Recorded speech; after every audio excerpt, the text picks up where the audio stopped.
अस्सलामु अलैकुम वरहमतुल्लाहि वबरकातुहू। आप सब सुनने और देखने वालों के लिए मेरी अल्लाह ताला से दुआ है कि अल्लाह ताला आप सबको सेहत, तंदुरुस्ती वाली, ईमान वाली और इस्लाम वाली लंबी ज़िंदगी अता फ़रमाए।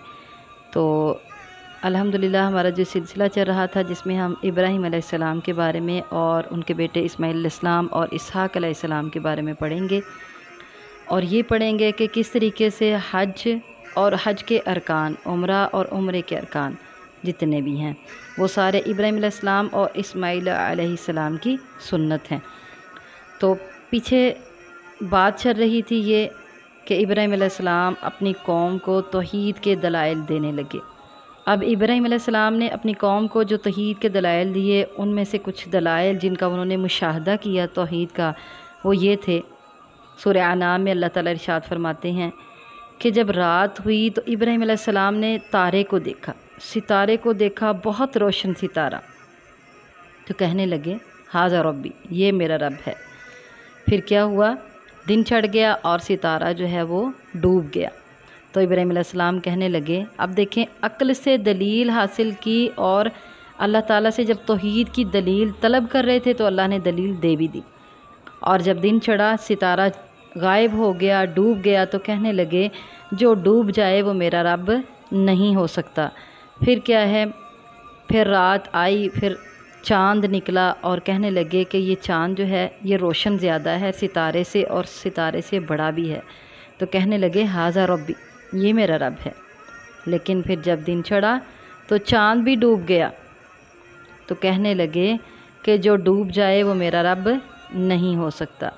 अब यूँ हुआ, दिन चढ़ा और दिन को देखा, सूरज बड़ा रोशन है और उसकी रोशनी बहुत तेज़ है, सितारे से भी ज़्यादा तेज़ है, चाँद से भी ज़्यादा तेज़ है, और उसकी रोशनी जो है वो आँखों को पड़ती है और अच्छी खासी रोशनी है उसमें। तो देखा कि ये तो सबसे ज़्यादा तेज़ रोशनी वाला है। कहने लगे हाज़ा रब्बी, ये मेरा रब है। हाज़ा अकबर, ये तो सबसे बड़ा है, सितारे से भी बड़ा है, सितारों से भी बड़ा है और चाँद से भी बड़ा है।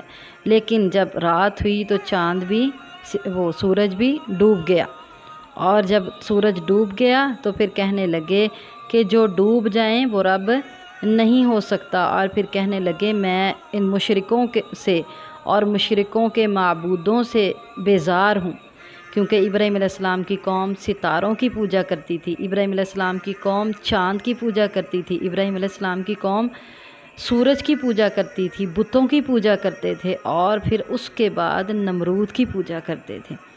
ये सब चीज़ें जिनकी वो इबादत करते थे, तो इब्राहीम अलैहिस्सलाम ने इनसे बेज़ारी का इजहार किया और इनके बारे में वाज़ेह दलाइल इब्राहीम अलैहिस्सलाम ने पेश किए। अब ये तो चाँद, सूरज और सितारे के बारे में दलील मिल गई। अगली जिनकी वो बुतों की पूजा करते थे, उसके बारे में भी हमने पढ़ा कि इब्राहीम अलैहिस्सलाम ने अपने बाप के साथ मुनाजरा किया और बड़े अदब एहतराम से उनसे कहा कि ये बुत ना तो कोई नफ़ा देते हैं ना नुकसान देते हैं, तो आप इनकी इबादत क्यों करते हैं। वो तो उनका पर्सनली जो अपने बाप के साथ मुनाजरा हुआ था वो था। अब कौम के साथ भी उनका बुतों के बारे में मुनाजरा हुआ, वो भी इंशाल्लाह हम पढ़ेंगे। फिर बुतों को किस तरीके से उन्होंने तोड़ा, वो सारा इसके बारे में हम आगे चल के पढ़ेंगे। तो अभी बात चल रही थी कि जब इब्राहीम अलैहिस्सलाम ने देखा कि इनमें से कोई भी बरकरार नहीं रह सकता, कुछ वक्त के लिए निकलते हैं और फिर डूब जाते हैं, तो कहने लगे मैं मुशरिकों के माबूद जो इन्होंने मुकर्रर किए हुए हैं, जो अल्लाह ताला के साथ इन्होंने शिरक करने के लिए शुरका मुकर्रर किए हुए हैं, मैं उन सब से बेज़ार हूँ और मैं सिर्फ़ और सिर्फ एक अल्लाह की इबादत करता हूँ जो इन सब का रब है, जो सूरज को, चाँद को, सितारों को वक्त पर निकालता है और उनको वक्त पर गुरूब कर देता है। और मैं उस रब की इबादत करने वाला हूँ और उसको माबूद मानने वाला हूँ जो इन सब का रब है, जिसने इन सब के अंदर रोशनी पैदा की। मैं उन सब की जो है उन सब से बेज़ार हूँ और उनके रब की इबादत करने वाला हूँ और उनके रब को ही रब मानने वाला हूँ। अब इब्राहीम अलैहिस्सलाम ने यही दलाइल अपनी कौम के सामने रखे, चाँद के बारे में, सूरज के बारे में और सितारों के बारे में। लेकिन अल्लाह ताला इरशाद फरमाते हैं सूरह अनाम में कि उनकी कौम, इब्राहीम अलैहिस्सलाम की कौम उनसे झगड़ा करने लगी। تو ابراہیم علیہ السلام نے ارشاد فرمایا کہ تم میرے ساتھ جھگڑا کیوں کرتے ہو جب کہ اللہ نے مجھے ہدایت دے دی، تو تم اللہ کے بارے میں میرے ساتھ جھگڑا کرتے ہو۔ اور ابراہیم علیہ السلام کی قوم ان کو ڈرانے لگی اپنے معبودوں سے کہ ان کو برا بلا کہنا چھوڑ دو ورنہ ہمارے معبود تمہیں نقصان پہنچائیں گے، لیکن ابراہیم علیہ السلام نے ان کو لاجواب کر دیا اور کہا کہ تم اللہ کے ساتھ شرک مقرر کرنے سے نہیں ڈرتے۔